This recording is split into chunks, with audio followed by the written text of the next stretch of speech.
और बेचे कैसे हैं? पैसा ना ले, वाक्य बदले स्नेह मांगे। जितने ब्रजवासी सामने से जामे सबन को रोक रोक के ठाकुर जी सब बांट दें और बदले में कोई धन ना ले, केवल फ्री में मुफ्त की दुकान लगा में ठाकुर जी वही को हटरी कहें। इतनी प्यारी लीला होती है ठाकुर जी की, मुफ्त की दुकान। और वहां भीड़ लगे महाराज, पूरे गोकुल के लोग सब आ जाएं, सब मांगवे के काजे ठाकुर जी सब लुटा दें और नंद बाबा यशोदा भी लाला को खूब संग दें, सब सामग्री लुटा दें महाराज। तो दीपावली को सब लोग इंतजार करें कि भैया लाला की दुकान पे चलेंगे, क्यों लाला सब मुफ्त में देखो। एक बार कावे हो वहां और भी दुकानें लगती, सारे दुकानदार सब आए नंद बाबा के पास, बोले बाबा तुम हमारी जो है का रोजी रोटी पे जो है का ऐसे आप लोग आक्रमण कर दे हो। नंद बाबा बोले कहा भय हो? बोले लाला जो है का फ्री की मुफ्त की दुकान लगा ले और सब लोग यहीं से ले लेके जामे, हम लोगों ने कोई कुछ खरीद ही ना है, हमारे घर ही ना चले। नंद बाबा ने इस बार दीपावली पर लाल जी से मना कर दिया, बोले लाला अब के दुकान ना लगेगी। ठाकुर जी बोले क्यों ना लगेगी? बोले वो दुकानदार सब कह रहे हैं कि उनकी दुकान में कुछ बिके ही ना है, सब तोते लेके जामत क्योंकि तुम मुफ्त में बांट दे। ठाकुर जी गए और जितने दुकान वाले एक उन सबन की सामग्री खरीद लाए और उन सबन को धन दिया है। बोले मैं बेच दूंगा तुम लोग धन ले लो, लेकिन मेरी दुकान तो लगेगी। तो ये ठाकुर जी अपनी दुकान खोल के बैठते हैं हटरी, और उसमें 7 तारीख को लाल जी विराजे और फिर उसमें सुख देकर के ठाकुर जी सबको फिर वहीं चौसर खेलते हैं, आनंद करते हैं। तो इतना सुंदर उत्सव में आनंद आता है। ठाकुर जी चौसर खेले, एक पक्ष से किशोरी जी के एक भाव के व्यक्ति बैठे, एक तरफ से ठाकुर जी के, दोनों में चौसर हुई और किशोरी जी जीत गए उसमें। ठाकुर जी ने अपनी पीतांबरी दाव पे लगाई पहले, किशोरी जी जीत गई। फिर दोबारा में ठाकुर जी ने अपनी वंशी लगाई, किशोरी जी बोली या तो हम जीतेंगे, हार नहीं थी लेकिन छलबल करके जीत गए।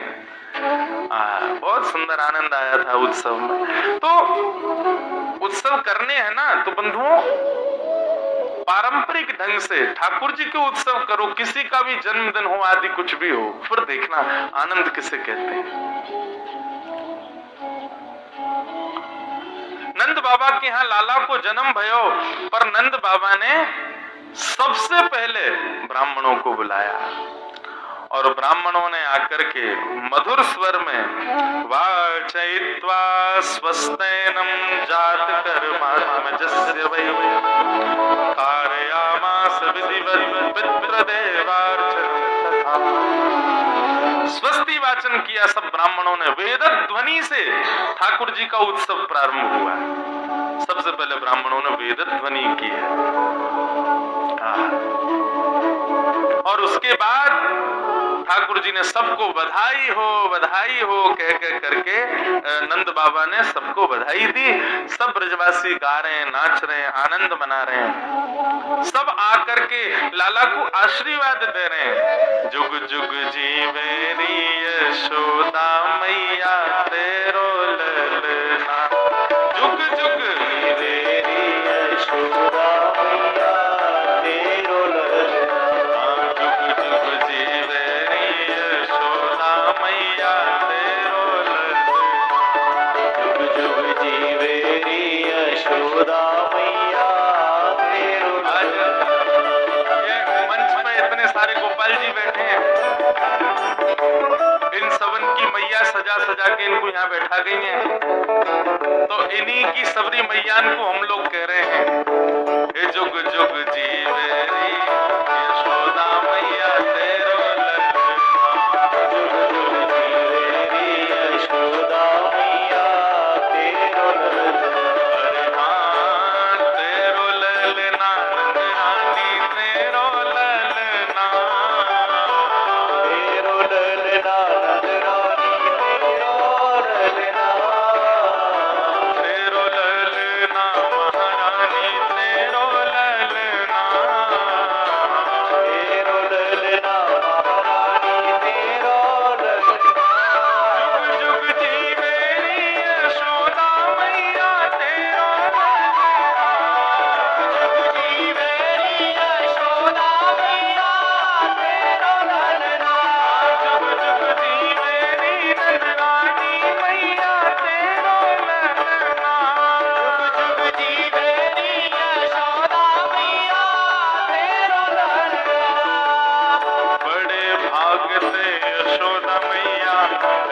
सुत तन जायो। बड़े भाग ते यशोदा मैया ऐसो सुत तेन जायो। बड़े भाग ते यशोदा मैया ऐसो सुत तन जायो। बड़े भाग ते यशोदा मैया ऐसो सुत तेन कैसो सुत? पूर्ण ब्रह्म जगत को स्वामी सोतन गोद खिलायो। पूर्ण ब्रह्म जगत को स्वामी सोते में गोद खिलायो। पूर्ण ब्रह्म जगत को स्वामी सोते ने गोद खिलायो। पूर्ण ब्रह्म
जो उत्सव मना ठाकुर जी का, उसका 0.1% भी हम लोग नहीं मना सकते।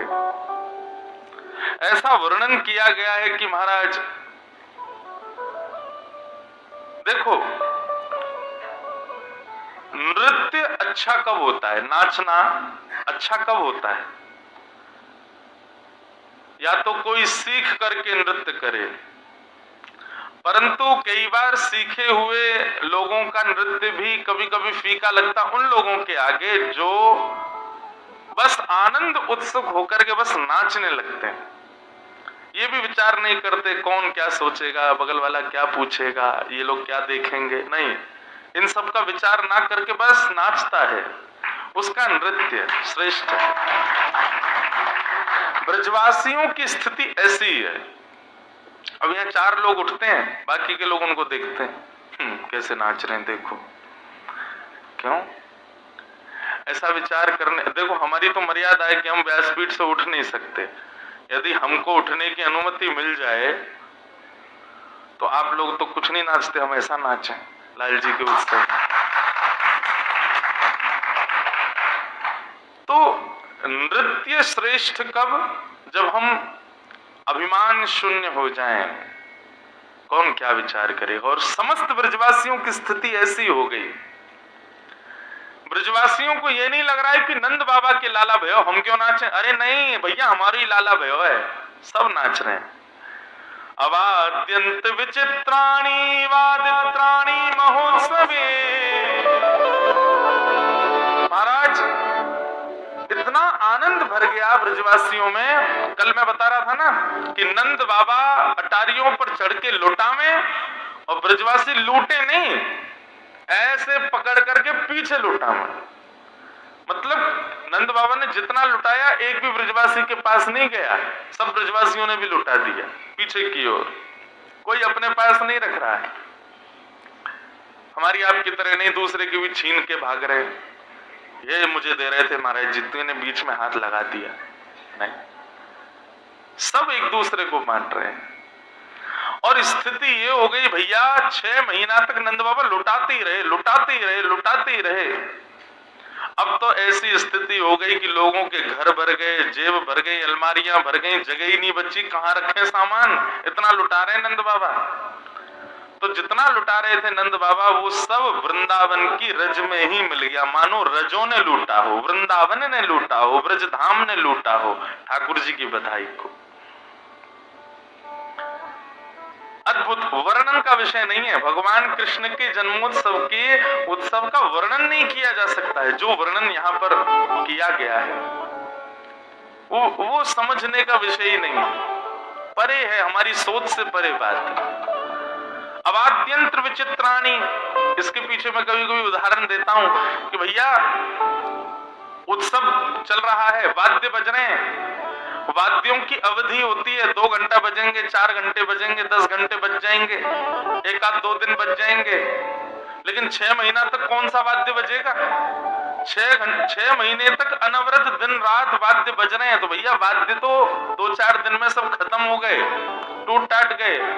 उसके बाद क्या बज रहे हैं? बोले विचित्र विचित्र वाद्य बज रहे हैं, थाली बज रहे हैं, कांसे बज रहे हैं, ढोल वगैरह तो बचे नहीं, तो दीवार ही पीट रहे हैं लोग, जमीन ही बजा रहे हैं, एक दूसरे की कमर पे तबला बजा रहे हैं, खोपड़ी पीट रहे हैं। इस प्रकार मुंह से विचित्र विचित्र आवाज निकाल रहे हैं। अवाद्यंत्र विचित्राणि वादित्राणि महोत्सवे। बस उत्सव रुकना नहीं चाहिए। 4-4, 10-10 लोगों के झुंड बन गए और आपस में सब बैठ बैठ करके केवल बधाइयां गा रहे हैं, कान पे हाथ धर धर के, सब चारों ओर से घेर रखा है नंद भवन को। वो स्थिति विचार करते हैं, कभी सोचते हैं तो लगता है कैसी रही होगी।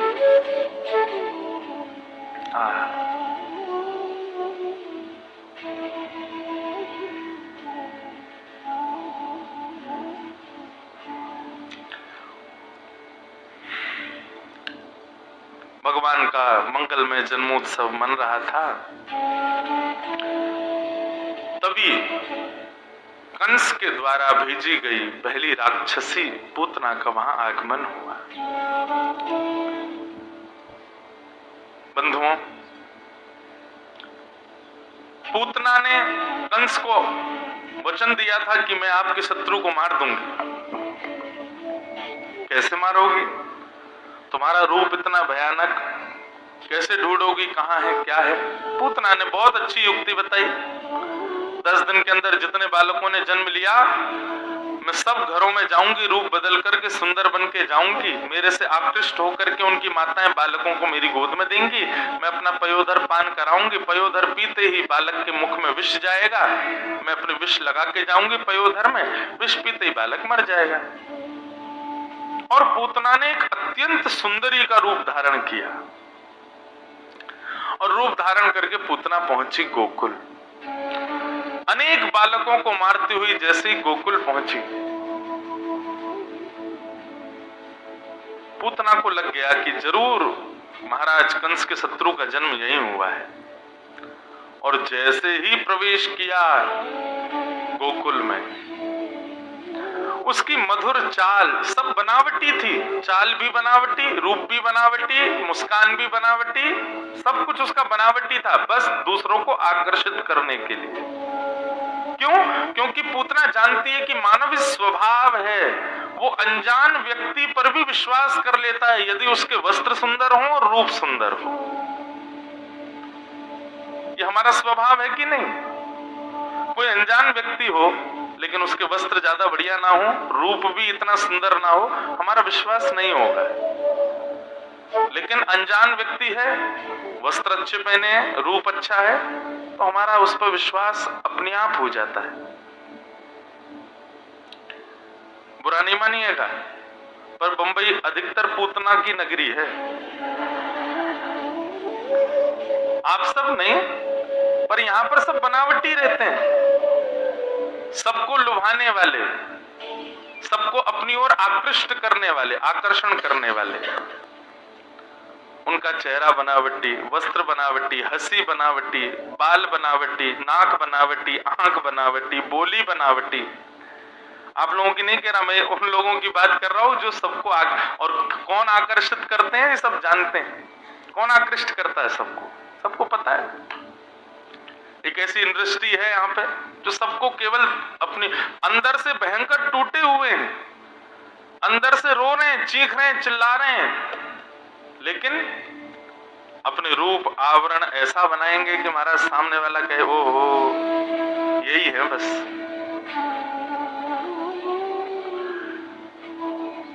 तो सब बनावटी था पूतना का, कुछ भी वास्तविक नहीं था। कई बार वास्तविक रूप में आ भी जाते हैं तो लोग उनको पहचान ही नहीं पाते, ये वही है। ओहो मेरा अभिप्राय मेकअप से मत लेना आप लोग, सौंदर्य जो बाह्य लगाते हैं उससे नहीं। हम अपने विषय पे ही चलें। तो पूतना को देख के सब मोहित हो गए। पूतना को देखना तो बहुत दूर की बात है, पूतना की जो गजगामिनी चाल थी, उस चाल में भी उसके नूपुरों की जो छम छम छम, एक समय की अवधि पर आने वाली उसकी नूपुरों की जो ध्वनि थी ना, उस पर भी ग्वाले मोहित हो गए।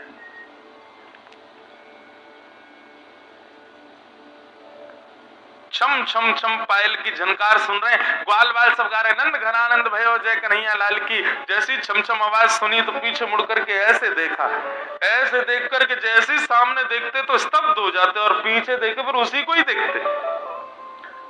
नूपुरों की ध्वनि देखो, गजगामनी चाल देखो, इसकी मनोहर नेत्र देखो, नाक देखो, मुस्कान देखो, सब मोहित हो गए पूतना के ऊपर।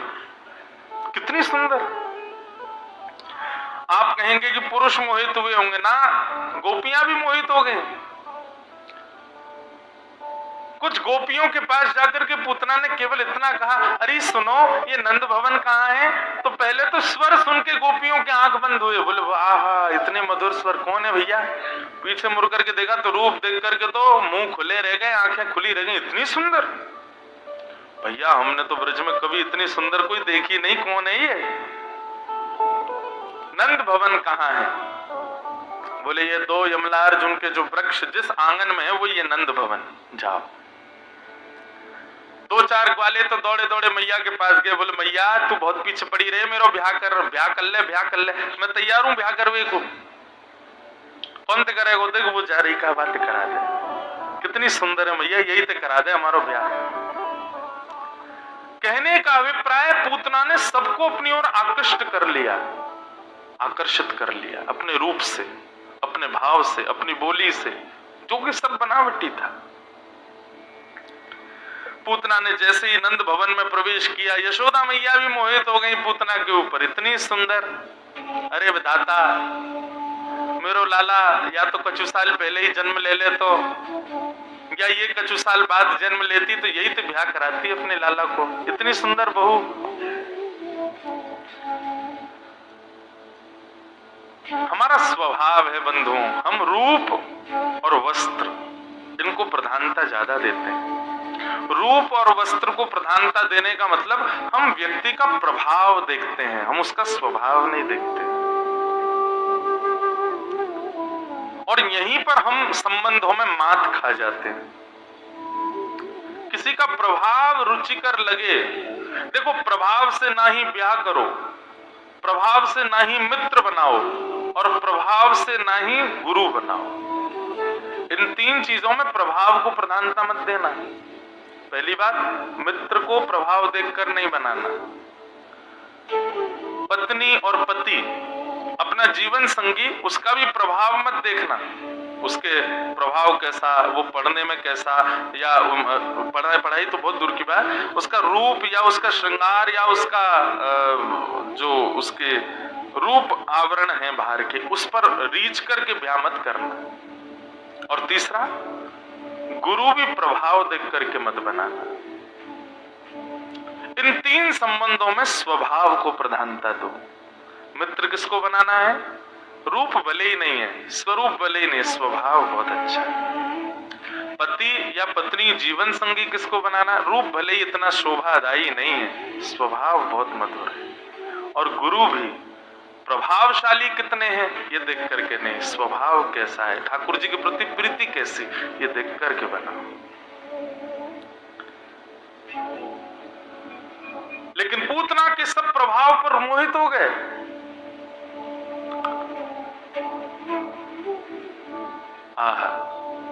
इतने में कुछ सखियां आई, आकर के नंदरानी को बोली कि चलो बाहर कुछ करना है, कोई पूजा करानी है लाला के लिए। तो यशोदा मैया बोली अब कैसे जाऊं, लाला तो भी सोयो है। पूतना बोली मुझे दे जाओ। और मैया को इतना विश्वास कि यशोदा मैया ने लाला को दे दिया और चली गई। अब देखो, अब हुआ क्या, जिसके रूप पर, जिसकी चाल पर, जिसकी बोली पर, जिसके एक एक अंग पर सब मोहित हो गए, ठाकुर जी ने उसकी गोद में जाके आंखें बंद कर ली। आंख तो बंद करी ऊपर से हाथ और रख लिए यूं। 6 दिन के ठाकुर जी। क्या फायदा ऐसे प्रभाव का जिससे संसार रीझ गया लेकिन ठाकुर जी नहीं रीझे। मीराबाई को कोई फिक्र नहीं थी कि मुझसे कोई रीझे ना रीझे, मेरे श्याम सुंदर मुझसे रीझे बस। सूरदास को कोई चिंता नहीं थी कि कोई मुझे अंधा कहे, कोई मुझे नेत्रहीन कहे, कोई कुछ कहे, मेरे श्याम सुंदर मुझसे रीझे बस। तुकाराम जी, नामदेव जी, इनको किसी को चिंता नहीं थी कि संसार हमसे रीझे।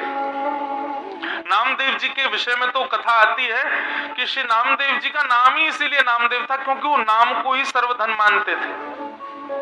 एक बार नगर में कोई बहुत बड़ा दानी आया, दान करता था। किसी ने जाके कहा, बोले कि तुम नामदेव जी को दान करके दिखाओ। नामदेव जी को बुलाया तो नामदेव जी बोले, भैया देखो ना तो हम संत हैं, नाम ब्राह्मण है, हमको क्या दान दोगे। दानी व्यक्ति उसने कहा, नहीं नहीं देना तो आपको ही, आप आओ।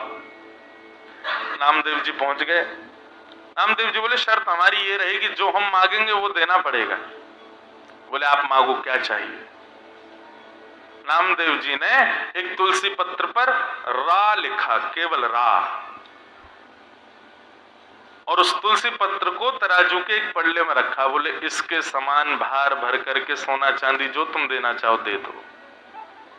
पूरा राम नाम भी पूरा नहीं लिखा, रा लिखा केवल। दानी हंसने लगा, बोले आपको शर्म नहीं आ रही होगी मांगने में, मुझे देने में आ रही है। नहीं नहीं, पड़ला भारी हो जाएगा आपका, मैं लेके चला जाऊंगा। तो बेचारे ने मन में विचार किया कि अब रा अक्षर लिखा है तुलसी पत्र के ऊपर, तो 1 तोला 2-4 तोला सोना उसमें दूसरे पड़ले में रख दिया, परंतु भारी नहीं हुआ। थोड़ा और सामग्री मंगा करके रख दी, लेकिन भारी नहीं हुआ। थोड़े और आभूषण मंगा करके रख दिए, नहीं भारी हुआ। अब तो महाराज लगे भरने सब लोग पड़ले को, लेकिन रा नाम युक्त तुलसी पत्र से जो पड़ला झुका हुआ था वो उठे ही नहीं।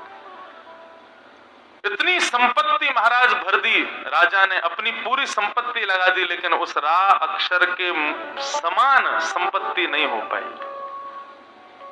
अंत में ब्राह्मणों ने आकर के कहा, बोले राजन तुम समझ नहीं रहे हो, ये इनका भजन है एक पड़ले में, तुम एक काम करो, तुम बहुत भजनानंदी हो, तुमने असंख्य दान किया है, तुमसे बड़ा दानवीर पूरे सृष्टि में कोई नहीं है।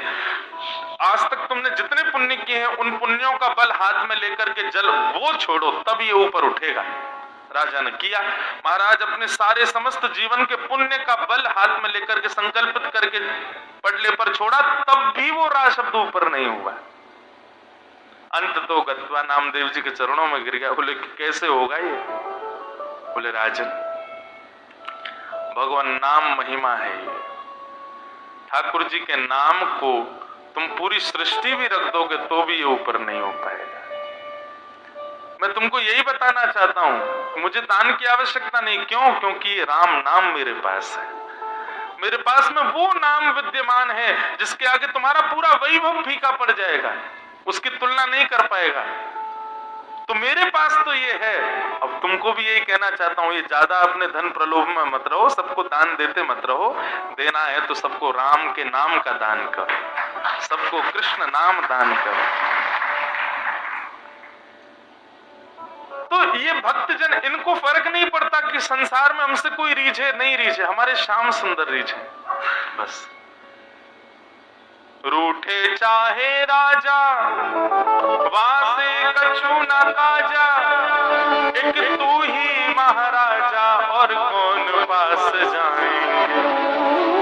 रूठे चाहे भाई वासे कछु न भलाई, एक तू ही है सहाई और कौन को सराए।